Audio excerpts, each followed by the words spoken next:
कांटे की टक्कर नहीं। इस बार गोरेगांव की जनता, गोरेगांव की हिंदू जनता ये तय कर चुकी है कि इस बार हम ये ठाकुर मियां और ठाकुर परिवार को अपनी जगह दिखाकर ही रहेंगे। ये कमल की आड़ में मलाई खाने वाले ये बहुत बड़े बहरूपिया है। जयप्रकाश ठाकुर से और दीपक ठाकुर से 4 पंक्ति प्रार्थना की तो ये 4 पंक्ति बोल नहीं पाएंगे। पर नियमित संघ का कार्य करते हुए इस देश के बारे में सोचना, अखंड भारत के बारे में सोचना, लव जिहाद के बारे में सोचना, हिंदुत्व के बारे में सोचना, समाज का उत्थान के बारे में सोचना, ये सारी बातें दिखाई देती है क्या ठाकुर मियां में?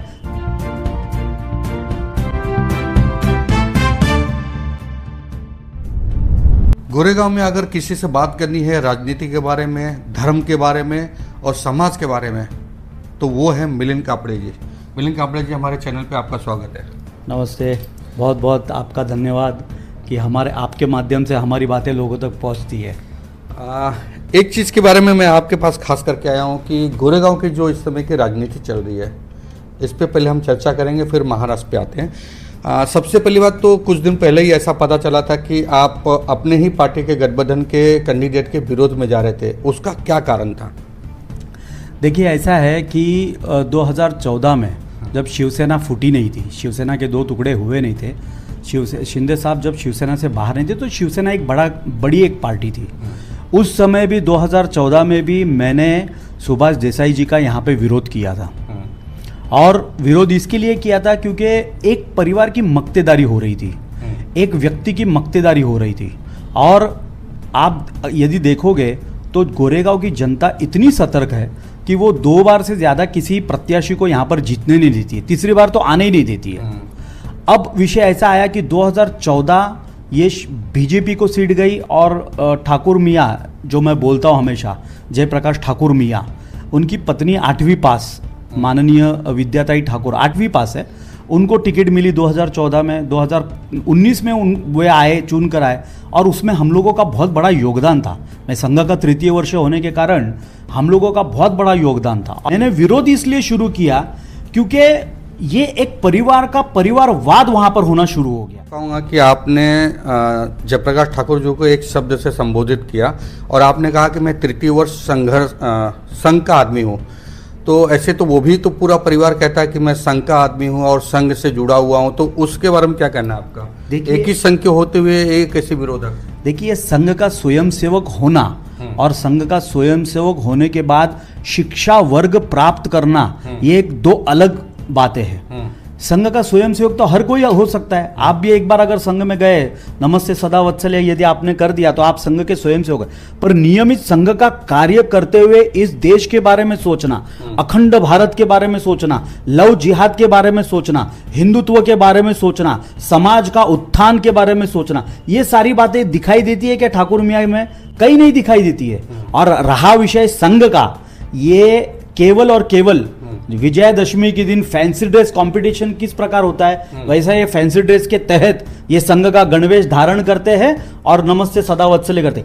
4 पंक्तियां यदि प्रार्थना की पूछ लूं ना, जयप्रकाश ठाकुर से और दीपक ठाकुर से 4 पंक्ति प्रार्थना की तो ये 4 पंक्ति बोल नहीं पाएंगे। और मेरे पे संघ का स्टैंप लगा हुआ है 3य वर्ष शिक्षित का, और गोरेगांव में कोई भी डिनाई नहीं कर सकता। ये इन्होंने कौन सा वर्ग किया है जरा कभी आके बताए? प्रारंभिक, प्राथमिक या द्वितीय या तृतीय कौन सा वर्ग किया है जरा बताए? यही मैं बोलना चाहता हूं ना कि संघ में जाना और संघ का कार्य करना, ये दोनों अलग बातें हैं। यानी कि आपके मुताबिक वो संघ के सेवक हैं, ना कि वो संघ से कोई, ये संघ की आड़ में, ये कमल की आड़ में मलाई खाने वाले ये बहुत बड़े बहरूपिया है। आपको क्या लगता है कि ये जो 2 कैंडिडेट हैं, इन 2 कैंडिडेटों में किसने काम किया, किसने नहीं किया, और उनकी हार जीत का क्या फैसला होने वाला है, क्योंकि आप जनता में जाते रहते हैं? देखिए, 2 कैंडिडेट कौन है वो मुझे पता नहीं है और मैं जानना भी नहीं चाहता हूं। मैं जानना चाहता हूं, मैं बताना चाहता हूं 13 कैंडिडेट है। 13 कैंडिडेट में से मेरा विरोध है जो 10 साल जिसको हमने चुन के दिया था, 10 साल जिन्होंने इस गोरेगांव पे आमदार बनकर राज किया था, वो ठाकुर मियां और उनकी पत्नी है। तो मैं प्रश्न बाकी 12 से नहीं करूंगा, मैं प्रश्न केवल वो एक जो आमदार था जिनको हमने चुनकर दिया था, मैं उन्हीं से प्रश्न करूंगा। मैं उन्हीं से पूछूंगा कि भाई आपने 10 साल में किया क्या, आपने 10 साल में क्या हिंदुत्ववाद का काम किया, आपने 10 साल में क्या समाज उपयोगी काम किया। अरे मेडिकल के नाम पर एक सादी एम्बुलेंस नहीं दे पाए ये लोग, आज नगर सेवक दे रहे हैं एम्बुलेंस। वो राजेंद्र एक करके एक बेचारा एक व्यक्ति है, समाज सेवक है, वो राजेंद्र जैसा गरीब व्यक्ति एम्बुलेंस चला सकता है, आमदार जैसा व्यक्ति एक एम्बुलेंस नहीं दे पाया। मेडिकल की बात छोड़ो, कौन से क्षेत्र में इन्होंने काम किया। चलिए मैं आपको 4-5 क्षेत्र बताता हूँ जिन्होंने अभी उनके मैसेज वायरल हो रहे हैं, उसकी बात करता हूँ। उनका कहना है कि मृणालताई ब्रिज जो है वो हमने दिया है, MTNL का जो ब्रिज है वो हमने दिया है, डायलिसिस वो फ्री में करके दे रहे हैं, लगभग 1,25,000 समथिंग एक साल के डायलिसिस फ्री करके दे रहे हैं, गार्डन वगैरह, ऐसे बहुत सारे उनके मैसेज हैं वो कर रहे हैं। तो आप उसको क्यों नहीं एक्सेप्ट कर रहे हो ये चीज़? ये कभी एक्सेप्टेंस होगा ही नहीं ना, क्योंकि इसका पुरावा नहीं है। देखो मृणालताई ब्रिज फ्लाईओवर जो है ना, वो एक वाइकर साहब की देन है, ये आपको मैं बताता हूं। और इसमें बहुत बड़ा संघर्ष भी हुआ था। वो कैसे? शिवसेना एक बाजू थी और बीजेपी एक बाजू थी, और वो दोनों उद्घाटन कर रहे थे। यदि आप भूल रहे हो तो ये मैं आपको स्मरण करा देता हूं, ये दोनों उद्घाटन कर रहे थे। तो ये वाइकर साहब की देन है कि वहां से लेकर यहां तक जो ब्रिज का जो प्रस्ताव रखा था, ये वाइकर साहब ने रखा था। दूसरा, मृणालताई गोरे का जो बॉटल नेक है, वो तो सुभाष देसाई की क्लियर कट देन है, उन्होंने सबसे पहला पत्र दिया था। अरे ये तो केवल ठाकुर मियां और उनकी पत्नी केवल क्रेडिट लेने के पीछे पड़ी रहती है। राम मंदिर का मुद्दा निरंजन पाल का है, ये खुद क्रेडिट ले रहे। अब तो क्या बोल रहे हैं मालूम है, सिद्धार्थ हॉस्पिटल का उद्घाटन हमने किया, सिद्धार्थ हॉस्पिटल हम बांध रहे। अरे आप बांध नहीं रहे हो, आप रिनोवेट कर रहे हो, आप पुनर्निर्माण कर रहे हो। वो ऑलरेडी किसी ने बांध चुके हैं, वो ऑलरेडी किसी ने बना दिया था, वो तो टूट गया था, वो आप पुनर्निर्माण करें। और वो पुनर्निर्माण में भी आपने कई वर्ष लगा दिए। पत्राचाल का विषय, पत्राचाल का मैंने देखा, उनका एक ये कार्य अहवाल आया था, उसमें वो पत्राचाल के बारे में लिखते, पत्राचालच्या विषयामध्ये आम्ही लोकांनी चर्चा केली, आम्ही लोकांनी संबंधित अधिकाऱ्यांबरोबर बसून चर्चा केली। अरे चर्चा केली काय, खाक चर्चा केली? त्या पत्राचाळीतले लोक आजही मेलेले आहेत, किती लोक मृत्युमुखी झालेत, तरी पण अजून त्यांना घरं नाही मिळाली, तरी पण अजून त्यांना हे पत्रचाळीचे त्यांना भाडं नहीं मिळालं। फिर क्या खाली चर्चा की है? चर्चा करके फोटो निकाल के डाल दिया आपने। टोपी वाला मार्केट का विषय भी माननीय सुभाष देसाई जी का है, ये भी 2014 के पहले का है। ये सारे जितने भी विषय है ना, ये जो ये लोग जो बोल रहे हैं कि हमने किया, इन लोगों ने क्या किया? इन लोगों ने सादा एक कॉलेज नहीं बना पाए, सादा एक स्कूल नहीं बना पाए। अरे सुभाष देसाई साहब ने कम से कम लॉर्ड्स कॉलेज के लिए इंफ्रास्ट्रक्चर दिया, बीएमसी का विकास भारती कॉलेज के लिए इंफ्रास्ट्रक्चर दिया। आज वो इतने अव्वल दर्जा के कॉलेज बनकर चल रहे हैं। लॉ कॉलेज है, लॉर्ड्स कॉलेज, बीएमसी का इंफ्रास्ट्रक्चर है, वो इतना बढ़िया चल रहा है। क्या ये लोग नहीं कर सकते थे? वो लोग ये काम नहीं कर सकते थे? ये लोग विनस के बाहर ही नहीं निकल रहे। डायलिसिस सेंटर के बारे में आपने बात किया, वो विनस की तो हड़पी हुई जगह है। विनस की जो जगह है, विनस के नाम पे इन लोगों ने एक मारवाड़ी समाज से इन लोगों ने 25-25 हजार रुपया, 50-50 हजार रुपया, लाख रुपया जमा किया इन लोगों ने। वो पैसा गया कहां? आप एक पूर्व विधायक और आने वाले विधायक का जो दावेदारी कर रहे हैं, उनके ऊपर ये आरोप लगा रहे हैं। इसमें ये भी तो हो सकता है ये चुनावी मुद्दा होगा आपका। देखिए, चुनावी मुद्दा होने के बाद भी इसके तथ्य है। मेरे नाम के आगे ना एडवोकेट मिलिंद कापड़े लगा है। यदि कोई चाहता है ना कि भाई एविडेंस चाहिए मुझे, तो आकर मेरे साथ में बैठे, चर्चा करे और मेरे से एविडेंस लेकर जाए। विदाउट एविडेंस में बात नहीं करूंगा, हवे में बात नहीं करूंगा कि भाई मैंने ये इन लोगों ने ऐसा कर दिया वैसा कर। एविडेंस के साथ बात करूंगा। अब निरंजन पाल भी आएगा, कल तो वो टॉयलेट के विषय में हमारे पप्पू यादव जी आए थे, उसके पहले सुमनताई सावड़ आई थी। व्यक्ति को लेकर आके मैं बात कर रहा हूं, एविडेंस के साथ में बात कर रहा हूं कि क्या हुआ था और क्या नहीं हुआ था। और आगे भी एविडेंस के साथ में ही, पुरावे के साथ में ही लोगों के सामने बात करूंगा। आप तो गठबंधन में हैं और एक पार्टी के आप बड़े पदाधिकारी भी हैं, तो आप जब ये विरोध करते हो कैंडिडेट का, पार्टी का विरोध नहीं लेकिन कैंडिडेट का विरोध करते हैं, तो इसमें आपको क्या नजर आ रहा है? जनता किस तरफ झुकने वाली है या क्या होने वाला है इसका?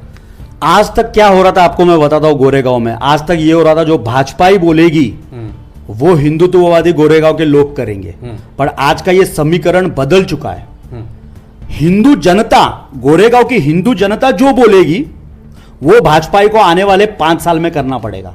मुझे भाजपाई के कुछ लोगों ने यह बोला गया कि भाई अगर जयप्रकाश ठाकुर यदि नहीं आता है तो समीर देसाई चुन के आएगा। तो मैं बोला ये मैं नहीं बोल रहा हूं, ये आप बोल रहे हो और आपके भाजपा ही बोल रहे हैं, क्योंकि आपके मन में और आपके बुद्धि में समीर देसाई घुस चुका है।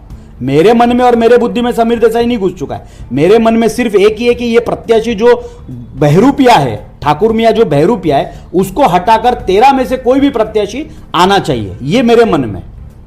अभी तो जैसे कि स्लम की बात हो रही है, उन्होंने रीडेवलपमेंट और झोपड़पट्टी हटाने के सबकी भी बात की, उसमें CRZ का भी उन्होंने जिक्र किया, बांगू नगर का। देखिए बांगूर नगर में बहुत बड़े पैमाने पर कांदड़ वन है, यानी मैंग्रोव है, मैंग्रोव्स, और इन लोगों ने अपने कार्य अहवाल में ये क्लियरली लिखा है कि हम लोगों ने CRZ ये हटाकर वहाँ पर डेवलपमेंट की प्रक्रिया लेकर आए।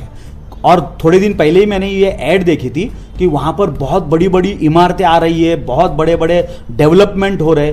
तो ये डेवलपमेंट करने का चक्कर क्या है? कांदड़वन हटाकर, मैंग्रोव्स हटाकर डेवलपमेंट कर रहे हो। आपको मालूम है कांदड़वन हटाकर, मैंग्रोव्स हटाकर यदि आप डेवलपमेंट करते हो आपके ऊपर मर्डर चार्ज लग जाएगा। CRZ हटाया क्यों? स्लम हटाया क्यों? ये क्या कारण है? तो यही कारण है कि मलिदा खाना है, मलाई खानी है।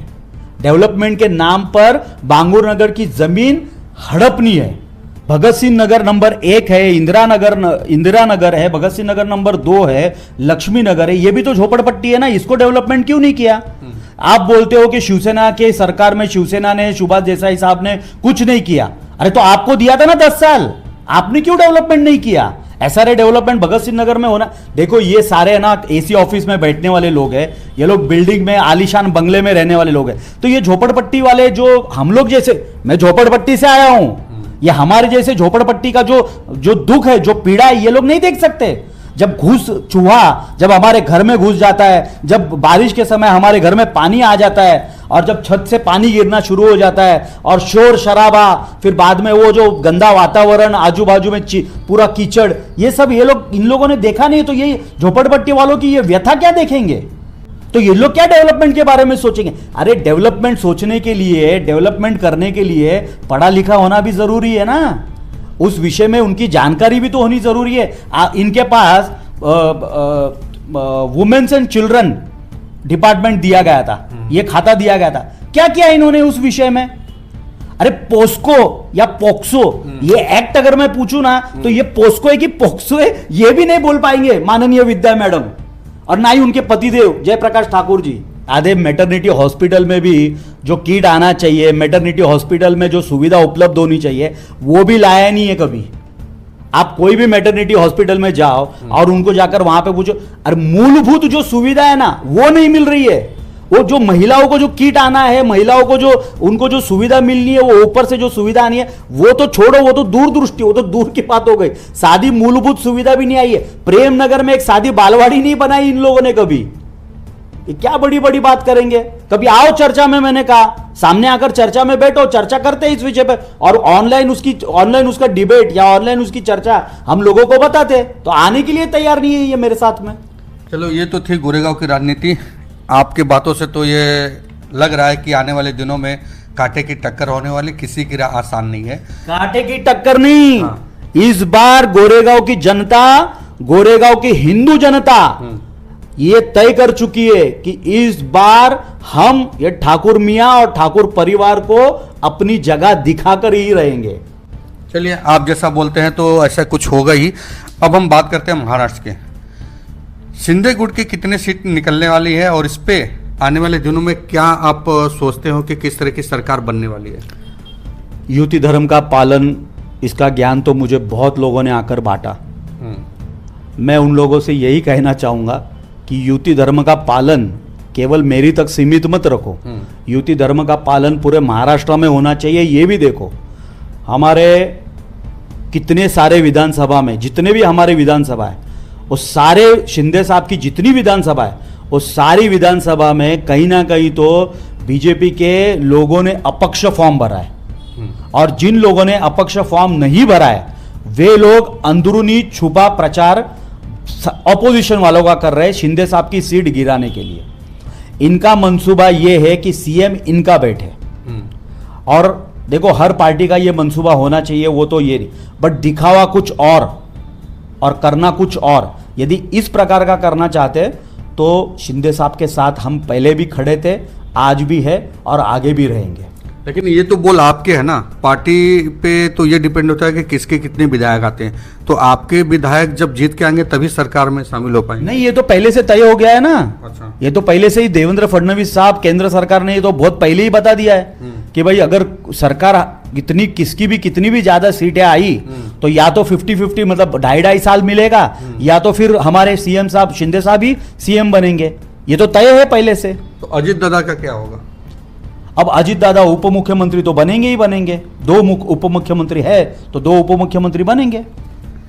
तो ये थे हमारे साथ मिलिंद कापड़े जी, इन्होंने अपना समय निकाला और बड़ी ही राजनीति पे जो चर्चा होनी चाहिए थी, आखिरकार जनता के दिल में और दिमाग में जो बातें हो रही थी उस बातों पे हमने यहाँ पे चर्चा किया।